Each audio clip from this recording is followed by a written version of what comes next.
Christmas inuman to, tropa. Meron tayong dalawang lucky followers na pinagluto natin. Pinuksan natin ang Pasko nila, mga tol. Gumawa tayo ng 5 mabibisang pulutan. Kaya tropa, tara, simulan na natin to dito sa 2 kilo nating chicken wings. Sinibak lang natin sa gitna yan, tapos sibak naman tayo ngayon ng kalamansi. Tapos rektahan na, timplahan na natin tong manok. Pigaan na natin ng kalamansi, tapos lagay tayo ng garlic salt. Lagay tayong paprika, tapos basagan natin ng 2 itlog, halo ng konti, tapos timplahan natin ngayon ng chicken powder, tapos yun, haluin lang natin, tapos aside, ednis tayong kalan, salang natin itong pressure cooker, lagay natin sa kalahating kilong panglinagang baka natin, tapos timplahan na natin ng mga aromatics na kailangan niya, tapos takpan natin, pakuluan natin yan ng 30 minutes, dito naman, ednis ulit tayo ng kalan, lagay natin itong wok, lagay natin itong 1 kalahating kilong pakar ng baboy, tropa, sinunod lang natin ng konti, saka natin timplahan ngayon ng tanglad, asin at pamintang buo. Naglagay rin tayo ng utak ng baboy, tsaka natin takpan. Buksan naman natin tong pressure cooker. Okay na rin tong linagang baka natin. Hanguin na rin natin tong mascara, tropa. Dito naman, lagay tayo ng all-purpose flour. Tapos lagay tayo ng cayenne at paprika. Tapos lagyan natin ng chicken powder. Saka pamintang crack. Hinalo lang natin ng ganyan. Tapos lagay na natin tong mga chicken wings natin, mga tropa. Hinalo natin maigi yan. Tapos set aside muna. Hindi tayo ng kalan ngayon. Lagay natin tong wok. Check nyo, nasa yellow basket ko yan. Lagay tayo ng gear oil. Tapos dito sa kabila, edis din tayo ng kalan. Lagay rin tayo ng wok sa bayang prito na kasi itong gagawin natin. Salang na natin yung unang batch ng chicken wings. Tapos dito naman, sibak-sibakin natin itong mga mascara para mas mabilis maluto. Tapos yan, salang na natin sa kumukulong mantika. Habang nakasalang, sibak na tayo ng mga aromatics na gagamitin natin para sa ating sisig.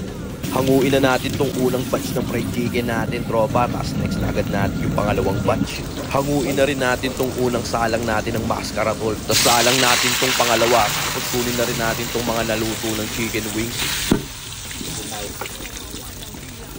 Lagay na rin natin tong last salang ng ating chicken. Tapos dito naman sa ating mascara, yan na. Pumuputok-putok pa yan, par. Hanguin na rin natin yung luto na, tol. Tignan mo naman kung gaano ka crispy yan.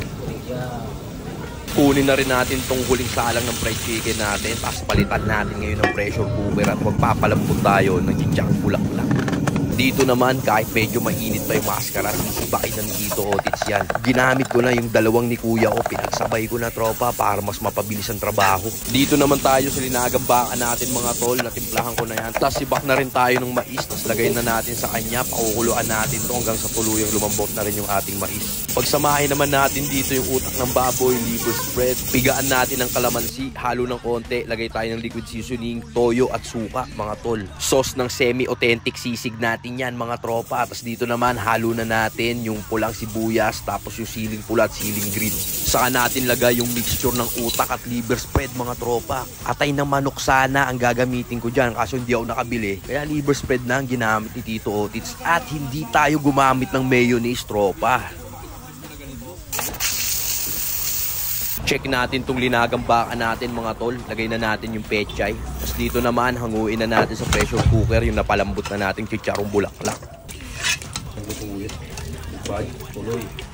Ednis ulit tayo ng kalan dito. Lagay natin yung wok, tapos lagay tayo ng gear oil. Siyempre, rektahan. Saka lang na natin tong mga bulaklak natin, tropa. Tapos check naman natin tong linagang baka natin. Okay na to, tol. Safe na safe to. Sa inuman namin, meron kaming mainit na sabaw.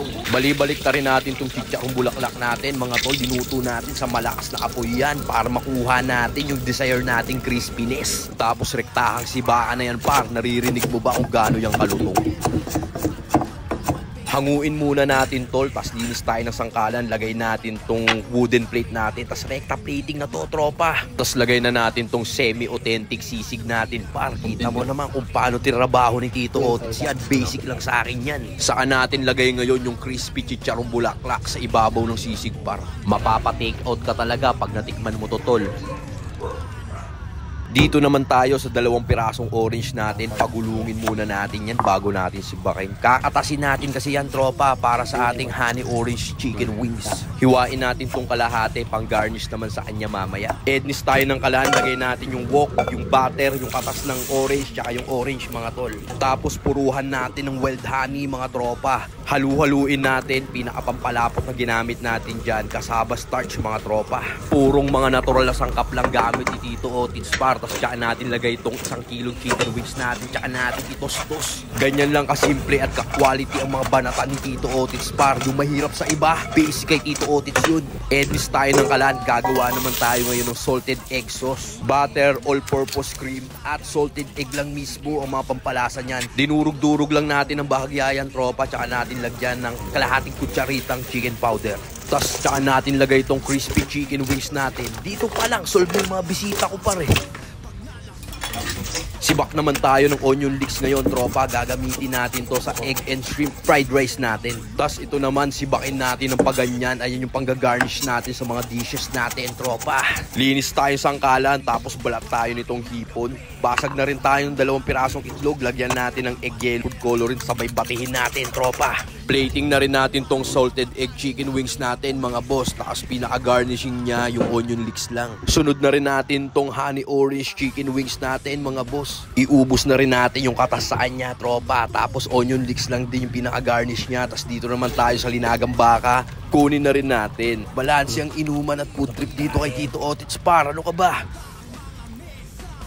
Ednis tayo ng kalan, magsisison muna tayo ng bago kong wok galing sa wokbang. Check nyo, nasa yellow basket ko to. Nung mainit na, naglagay na tayo ng mantika, tropa. Ikot natin yung ganyan. Tsaka natin ilagay ngayon yung onion leeks. Halo lang ng konti par, tapos lagay na natin yung hipon, tapos lagay natin yung beaten egg, tapos lagay na rin natin ngayon yung bagong saing na pangsangad, tropa. White pepper at chicken powder lang ang pinakapampalasang ginamit natin dyan, mga boss. Sinet aside muna natin yung mga hipon para hindi madurog. Pag tinos na natin ang dire-diretso itong sinangag natin, tropa. Tignan mo naman, walang kadikit-dikit yan sa wok par. Sa wok mo lang makukuha ang smoky flavor, tropa.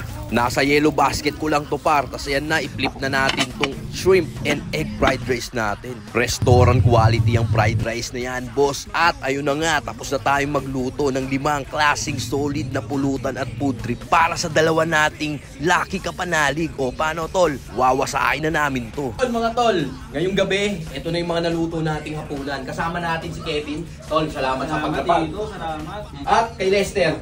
Tol, salamat sa paglapag. Mga tropa, sila yung mga lucky followers na napalapag ni Tito Otits dito. Salamat Tito Otits at kami napili mo. Siyempre naman. Overwhelmed kami. Hindi namin expect na talagang kami mapipili. Chinap lang kami ni Otits.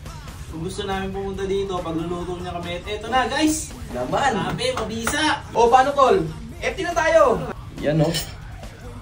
Mabisang fried rice yan, tol. Tapos mag-iinom tayo mamaya. Dito? Siyempre. Huwag ka na mahiya, tirahin mo ng tirahin yan, boss. Mamatira pa ng iba yan. Mahala ka dyan. Sisig na may tsakong bulak-bulak. Tol, kumuha ka ng kanin, tol. Hindi ako papayag na hindi ka kukuha ng masarap na fried rice yung Tito Otits par. Mamaya, no? Lagyan mo ng hipon. Maglalak yung panga mo sa sobrang sarap niyan. Pulutan na, ulam pa. Pre. Pa.